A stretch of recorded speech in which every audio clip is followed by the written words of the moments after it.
Welcome back to Maui Mallard and Cold Shadow. It's time for a bonus video. This time we're going to be looking at the Game Boy version of the game.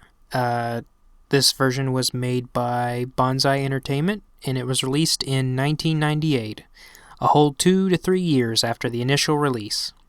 So I'm just going to sit back and let you listen to the music a little bit.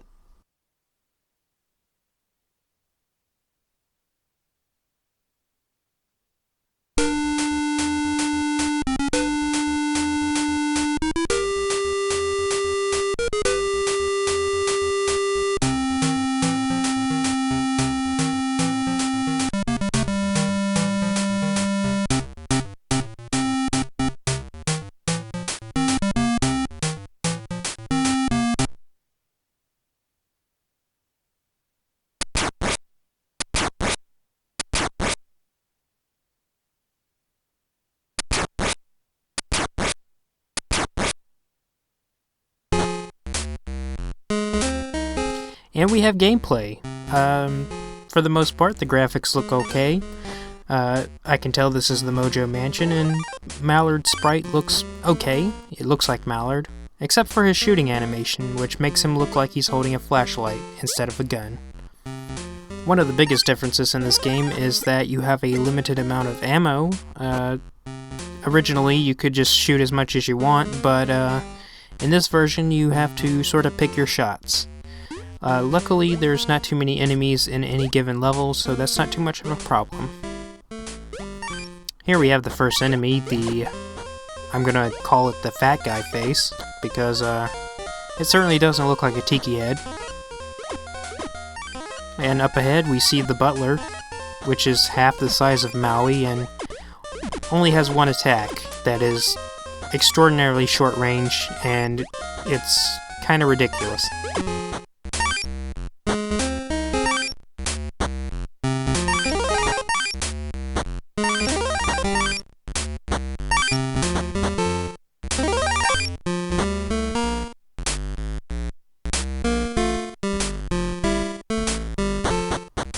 So just taking inventory here, we have 3 lives, and apparently we have 11 health.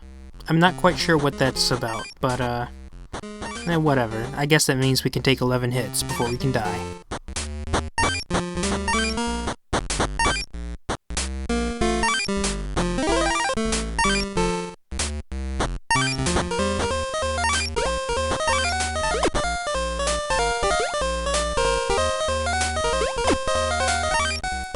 Shooting in this game is not that much of a chore. It's basically okay.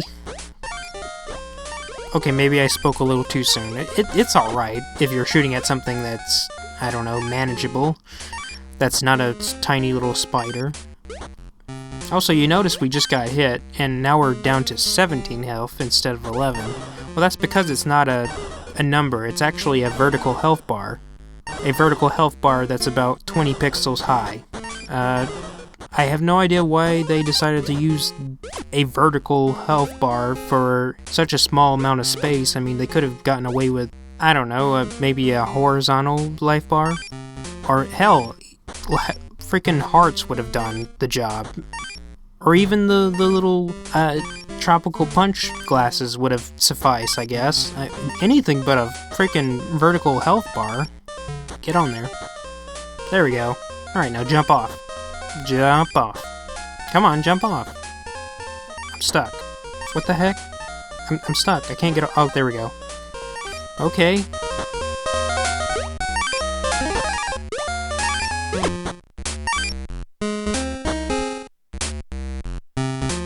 Luckily, this game has plenty of extra lives to throw at you, because it's almost impossible to go through this game without dying.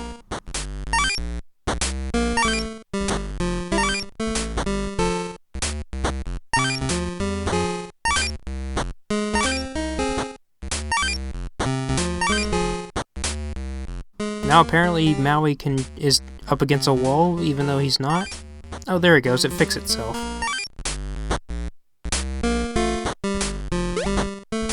And for a Game Boy game, of course they had to take out a couple of mechanics, like the ceiling fans. I can only imagine what it would be like in this game. It'd probably be a freaking nightmare.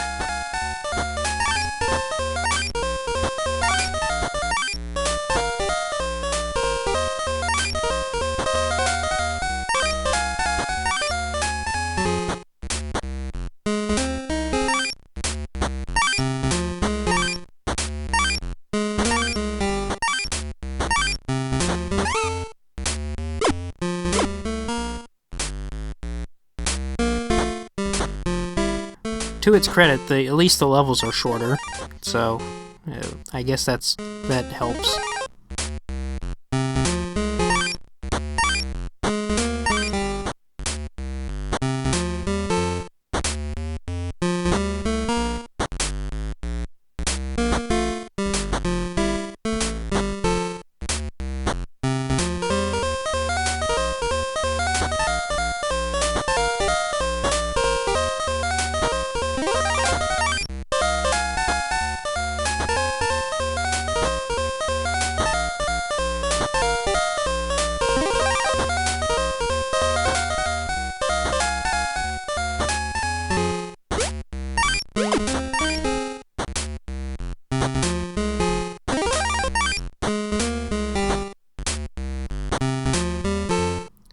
And now for the boss. It's the metal spider, or at least it's supposed to be him. He looks more like one of those toy spiders you buy at a toy store for like $1, and you scare your sister with it once, and the joke kind of wears itself out by then.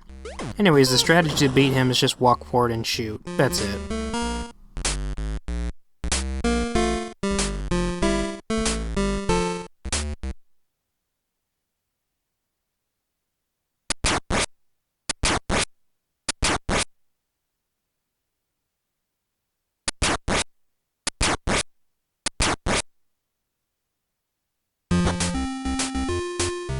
Well, that was disappointing. Maybe we can make up for it with Ninja Maui.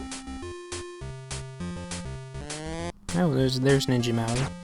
Well, his upper body doesn't move. It kind of looks weird. Oh, and I get to have my sliding move that I always wanted. But I bet it doesn't work the way I think it will. Well, if you thought combat was bad in the Super Nintendo version, well, it's a lot worse in this one. Basically, all you need to do in terms of combat is just stand slightly out of range, and then just wail on your, wail on the other guy. And that's about it. Another thing that bugs me about this level is that I can't tell what is a wall and what isn't. Presumably, there's no such thing as a wall in this level.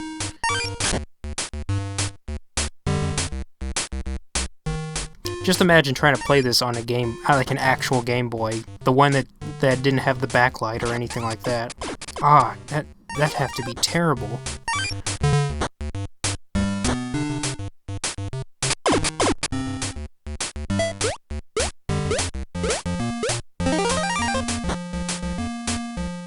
Well, it's time to figure out how to wedge our staff into walls. Yeah, here's how you do it. You jump, hold up at the same time, and sometimes he'll do it. There we go. And then sometimes you get stuck, and then you have to fiddle with the controls some more. There we go. Yep, okay. Climbing in general is very fickle in this game. Sometimes it works, sometimes it doesn't, and sometimes you just want to pull your hair out. At least the swinging's alright. I'll give it that.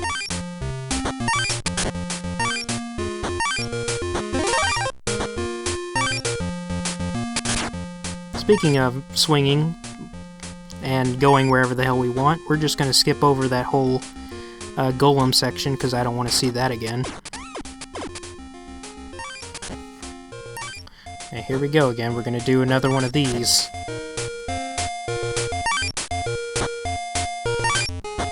Ah, this is so jarring. It doesn't feel... It feels so wrong to do this. Like, you just hold up, and you go up sometimes, and then sometimes you get caught on something for no reason. Yeah. Anyways, the level wants us to do more swinging, but I say fuck that. We're just gonna go underneath all these spears.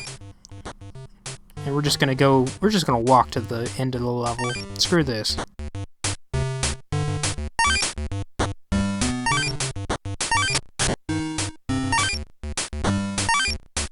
And now we're at the boss. And it's really bad. Basically, all you have to do is just position yourself just right and just wail on them.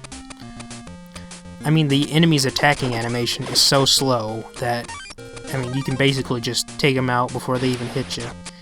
Unfortunately, I don't do this. In fact, I die twice in this, on this boss.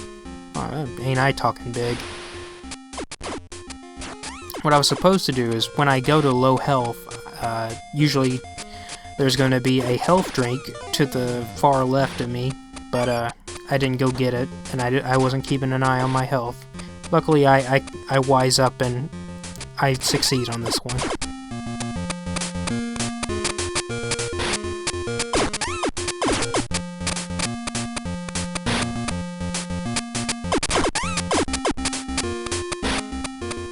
Cold Shadow's walking animation just kind of looks like he doesn't really have ninja clothes on. He just has a cutout of one held up in front of him, and that's why his upper body doesn't move.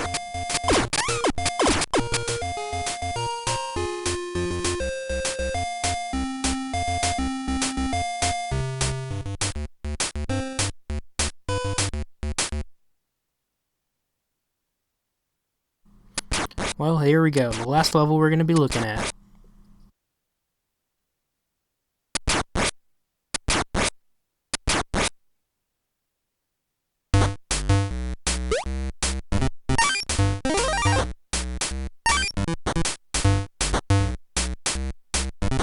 So, Mudrick Mayhem. As much as I've been hating on this game, I have to admit, I kind of like the music here. However, I don't like the level design here. As you can imagine, it's going to involve a lot of rope climbing, and as you can probably already tell, I fuck up a lot, but I try to keep it to a minimum. Luckily, if you do die in the mud, it doesn't actually like restart you from a checkpoint or anything like that. You basically just lose the life and then you keep going as is, which is kind of inconsistent, because if you die from enemies or certain conditions, then you restart from a checkpoint. And then sometimes if you die from other reasons, you don't. It's kind of confusing.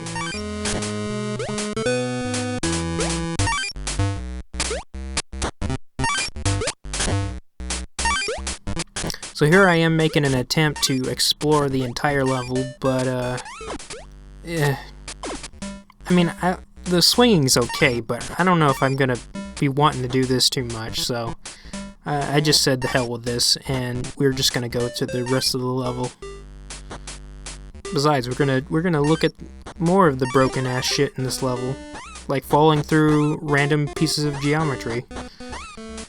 So it probably was a hole there that I could have easily walked through, but I mean, the level design here is so weird that you just fall into the... See, like that, you fall into nothing for no reason. Oh, I forgot to mention, other games that Bonsai Entertainment made were mostly Sesame Street games for various systems and a Casper the Friendly Ghost game. And that's about it, other than this game. So they don't exactly have a high pedigree in terms of game development.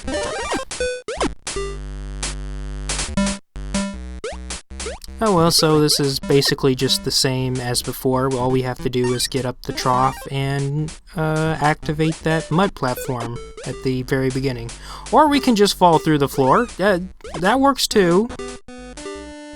I hope you guys are writing down all these hot speed running tactics, because, and, you know, gotta submit this to Speed Runners Archive. I forgot the website. Oh, I'm terrible at this.